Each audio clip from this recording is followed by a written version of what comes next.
नमस्कार दोस्तों, हाल ही में अखिलेश यादव जी एक मस्जिद में गए हुए थे। उन्होंने अपने कुछ सांसदों को लेकर मस्जिद में बैठे हुए थे, जिसका फुटेज बाहर आया हुआ था और आपस में गपशप कर रहे थे। उनके सांसदों के साथ उनके पत्नी भी थी, डिम्पल यादव जी भी गई हुई थी। अब अखिलेश यादव जी के मस्जिद जाने के बाद दोनों तरफ के लोग उनको खूब सुना रहे थे। एक तरफ बीजेपी वाले तो सुना ही रहे थे, साथ में कुछ मुस्लिम धर्म के लोग भी अखिलेश यादव को सुना रहे थे। मुस्लिम धर्म के लोग अखिलेश यादव को FIR दर्ज करवा रहे थे, वहीं बीजेपी वाले अखिलेश यादव को जालीदार टोपी गिफ्ट कर रहे थे। ऐसे में अखिलेश यादव जी को सब पता है, क्योंकि वो मस्जिद गए हैं तो उनको पता है कि उनको नुकसान कम और फायदा ज़्यादा होने वाला है, क्योंकि उत्तर प्रदेश में अब विधानसभा चुनाव होने वाला है। वैसे में इसी को लेकर एक डिबेट हो रहा था। इस डिबेट में सफाई प्रवक्ता अनुराग भदौरिया आए हुए थे, और जब अनुराग भदौरिया आते हैं तो क्या होता है आप लोग खुद पता है और देख भी लीजिए। भारतीय जनता पार्टी ने जबरदस्त तरीके से, वो कह रही कि मस्जिद में जाकर नमाज पढ़ने की क्या जरूरत थी, और इसी के साथ साथ तुष्टिकरण के आरोप लगाए जा रहे हैं कि कांवड़ियों पर तो ये लोग खूब निशाना साधते हैं, नमाजवादियों के साथ है समाजवादी पार्टी। अनुराग भदौरिया, मुझे भारतीय जनता पार्टी की आजकल मुझे लग रहा है कि वो बौखलाई हुई है, परेशान है। वो सिर्फ और सिर्फ मुद्दों से ध्यान भटकाने के लिए वो धर्म के नाम पे राजनीति करती है। ये तो कई भारतीय जनता पार्टी को कहते हैं, मैंने नहीं सुना आज तक कि केदारनाथ मंदिर इतना बड़ा बना रहे हैं श्री अखिलेश यादव जी, उस पर कभी नहीं आज तक कमेंट किया कि उस पर भी चर्चा करा ले कभी भारतीय जनता पार्टी या बात कर ले, क्योंकि वो उन पे मुद्दा उनके फेवर में नहीं है। वो हर चीज़ को धर्म और आस्था के, हमारा क्या है, आस्था, धर्म आस्था का विषय है, और जहाँ आस्था होती है वहाँ हम लोग हमेशा होते हैं, क्योंकि हम आस्था को, धर्म को आस्था के हिसाब से देखते हैं और आस्था में आस्था रखते हैं।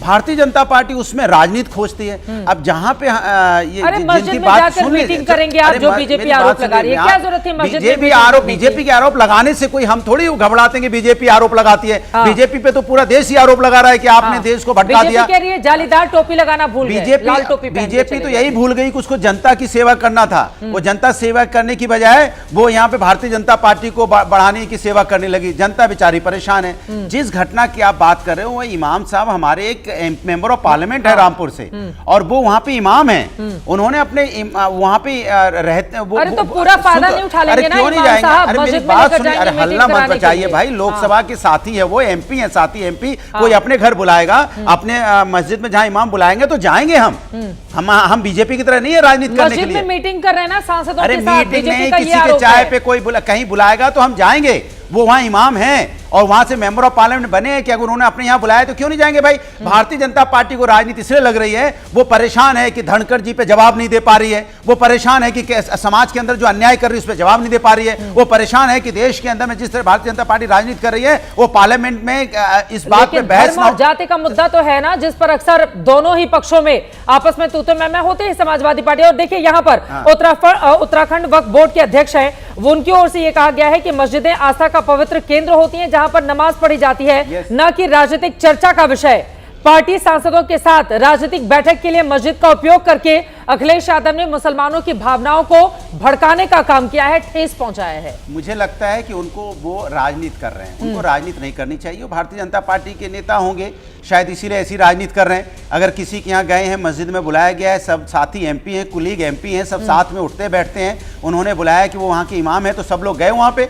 अब गए तो उसके मतलब आपने कहा कि राजनीतिक मीटिंग कोई वहाँ पे पार्टी की वो हो रही थी क्या? बीजेपी के लोग मंदिर में चले जाते हैं, तो हमें लगाते हैं, वो मस्जिद में जा रहे हैं अपने तमाम सांसदों के साथ, तो फिर अब आप पर क्या आरोप लगेंगे? सुनिए, हमने क्या कहा, मजहबी राजनीति। सुनिए, हम आस्था में आस्था रखते हैं, हम जोड़ने का काम करते हैं। भारतीय जनता पार्टी तोड़ने का काम करती है। भारतीय जनता पार्टी की काम है नफरत फैलाना, हमारा काम है सनातन को मानना। सनातन क्या कहता है? मस्जिद में कौन सा सनातन मानने के लिए कहते हैं? सनातन क्या कहता है? सुन लीजिए पूरी बात, हल्ला मत बचाइए। सनातन क्या कहता है? सत्य की बात सिखाता है, प्रेम की भाषा सिखाता है, दूसरे धर्मों का सम्मान करना सिखाता है। ठीक है, एक मिनट सुनो मेरी बात, दूसरे धर्मों का सम्मान करना सिखाता है। अगर मस्जिद में गए, अरे तो उसमें क्या हुआ भाई? मस्जिद को क्या आप ये समझ रहे हो कि हम कहीं वो चले गए दूसरी जगह? भाई आस्था है ना वहां पे, हमारे कुछ भाइयों की आस्था है, और हमारा भाई हमारे साथ लोकसभा में MP है, और भाई कह रहा है कि हमारे यहाँ आना है तो हम गए। और गिरिराज सिंह कह रहे हैं कि जाकर वहां पर नमाज पढ़े होंगे वो। सेंटेंस पूरा हो जाए। हम वहां पे गए, उसी के साथ साथ हम उनकी आस्था का भी सम्मान करते हैं और जो मेरी आस्था है, जो हम हिंदू होने के नाते हम मंदिर भी बनाते हैं, किसी जी की मूर्ति भी बनाते हैं, बजरंग बली की मूर्ति। बीजेपी ये भी एक मिनट दर्ज कर रही है कि राम मंदिर तो बना अयोध्या में, राम मंदिर में दर्शन करने के लिए तो अरे बीजेपी सत्ता में है, बीजेपी सत्ता में है, बीजेपी सत्ता में है, जनता ने प्यार किया था तब वो सत्ता में है, अभी तो सत्ता में है ना, अभी तो सत्ता में है ना, बीजेपी से प्यार की बात नहीं है। अरे भाई बीजेपी सत्ता में है, मुख्यमंत्री बीजेपी के हैं, प्रधानमंत्री बीजेपी के हैं, किसका नाम लिया जाएगा, किसका नाम लिया जाएगा, जितना किसका नाम लिया जाएगा, जितना नाम आप बीजेपी का रट रही हैं उतना नाम प्रभु का ले अयोध्या लिया। में राम मंदिर, चलिए मैं आ जाती हूँ, अयोध्या में राम मंदिर, बात ही नहीं करने दे रहे, अयोध्या पहुंच गए आप, दिक्कत है कि आप बात ही नहीं होने दे रहे, कभी अयोध्या चले जाएंगे, कभी वही तो आपके विरोधी कह रहे हैं ना कि राम मंदिर के दर्शन करने तो जाते नहीं है, मस्जिद में पहुंच गए, यही तो आरोप है आपके ऊपर। जितना नाम आप बीजेपी का लेते हैं उतना नाम प्रभु का ले लेते तो शायद आपका भी कल्याण हो जाता, देश का कल्याण हो जाता। आप मुझे बोलने नहीं दे रहे, हर बात में बीजेपी, हर बात में बीजेपी, हर बात में बीजेपी। अरे हम तो प्रभु का नाम ले रहे हैं, प्रभु की बात कर रहे हैं, तो जनता कंफ्यूज हो जाएगी, जनता कंफ्यूज हो जाएगी। मुझे नाम लेने की जरूरत नहीं है, सत्ता पक्ष और विपक्ष प्रभु के आदर्श। ठीक है, 10 सेकंड आप ही बोले, मैं तो बोल नहीं पाया। अरे मैं 10 सेकंड बोल लूं, 10 सेकंड। हम लोग तो प्रभु के आदर्शों को, आचरण को अपनाने वाले लोग हैं। हम मंदिर में जाने में आदर्श और आचरण, मस्जिद में जाने में भाई एक सेंटेंस तो 10 सेकंड का आदर हो गया। 10 सेकंड आप बताइए, अगर 50 सेकंड में 30 सेकंड आप ही बोलेंगे, फिर कहेंगे नहीं नहीं अनुराग जी आपने 50 सेकंड बोला, अरे 30 आप ले गए, अब मुझे 10 सेकंड दी। मैंने कहा हम प्रभु के आदर्शों को, आचरण को, सनातन को मानने वाले लोग हैं। भारतीय जनता पार्टी आस्था के नाम पे राजनीति करती है, हम धर्म के नाम पे राजनीति नहीं करते। तो मस्जिद में क्या हो रहा था? धर्म के नाम पर मस्जिद में क्या राजनीति हो रही थी? क्या कमाल की बात कर रहे हैं? मस्जिद में क्या हो रहा था? मस्जिद में क्या हो रहा था? अरे तस्वीर दिखाइए, सारे राजनीतिक लोग हैं, सारे राजनीतिक लोग हैं, सारे राजनीतिक लोग हैं, सारे आपके सांसद हैं, बताइए सारे हमारे सांसद है ना? हाँ तो हमारा कुलीग है, मेंबर ऑफ पार्लियामेंट, राजनीतिक लोग हैं, हल्ला मचा रहे हैं आप। अरे भैया आपसे तो सवाल पूछो। अरे वो हमारा मेंबर ऑफ पार्लियामेंट है इमाम साहब, तो अरे वो अपने यहाँ बुलाएंगे तो चाय पे जाएंगे नहीं या मिलने जाएंगे नहीं? क्या कमाल की बात कर रहे हैं आप? तो वो तो मस्जिद में, अरे मस्जिद में उनका छोटा सा, अरे मस्जिद में इमाम साहब का एक छोटा सा जगह होती है, इमाम साहब अपनी जगह बुला रहे हैं। हमारा कुलीग है, एक मिनट सुनिए, हमारा कुलीग में एमपी है, उसके घर चले गए, सुनिए ना, एक मिनट सुनिए, फिर आप हल्ला मचाएं। हमारा कुलीग एमपी है, उनके यहाँ चले गए तो आप करें मस्जिद में जाके मीटिंग हो रही है, मस्जिद में मीटिंग। अरे हम आस्था को मानने वाले लोग, हमारा साथ दिया वो, और डंके की चोट पे बोल रहे हैं नहीं, इमाम हमारे मेंबर ऑफ पार्लियामेंट है, उन्होंने अपने यहाँ बुलाया है तो गए हैं। डंके की चोट पर गए हैं, क्या दिक्कत हो गई विनोद बंसल जी? आप लोगों को बताइए दिक्कत क्या उसमें?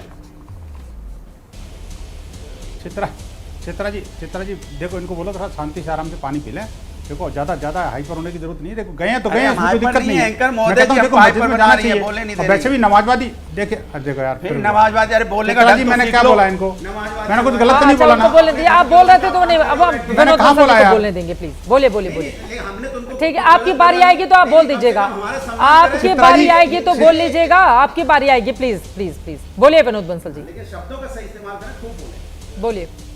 चित्रा जी मैंने अभी नमाजवादी बोला नहीं, इनको अपने अभी पता लग गया कि विनोद बंसल नमाजवादी बोलने वाले हैं। ये देखो इनकी मानसिकता देखो, और आप देखिए कि मस्जिद में जाकर के इनको अपनी आस्था याद आती है। आप सोचिए जब राम मंदिर की बात आती है, तो राम मंदिर की जब बात आती है तो पोल खोलता, रुकिए, सुनो आपके पास पेन कौन सा है? मेरे पेन पे देखिए लिखा है प्रभु का राम, देखिए जय श्री राम लिखा है, देखिए मेरे पेन पे, मैं उस पेन का इस्तेमाल करता हूँ, और आपके पेन पे भी नहीं लिखा है, आपके शर्ट में भी नहीं लिखा है, और यहाँ फर्जी बातें करने आ गए आप। बताइए आपके, मैं पेन का भी इस्तेमाल करता हूं तो प्रभु का नाम लिखा हुआ है, श्री राम जी का इन्होंने जिक्र कर दिया तो दर्शकों को मैं बता दूं, इन्होंने मेरा पेन उधार लिया है। अरे तो बिल्कुल, लेकिन हम इस्तेमाल विनोद बंसल जी बोलेंगे, विनोद बंसल जी, आपके पास तो पेन भी नहीं है प्रभु राम का, और प्रभु राम की बात करने बैठ गए। ये वो लोग हैं जो आस्था के नाम पर खत्म, bye bye, tata, good bye.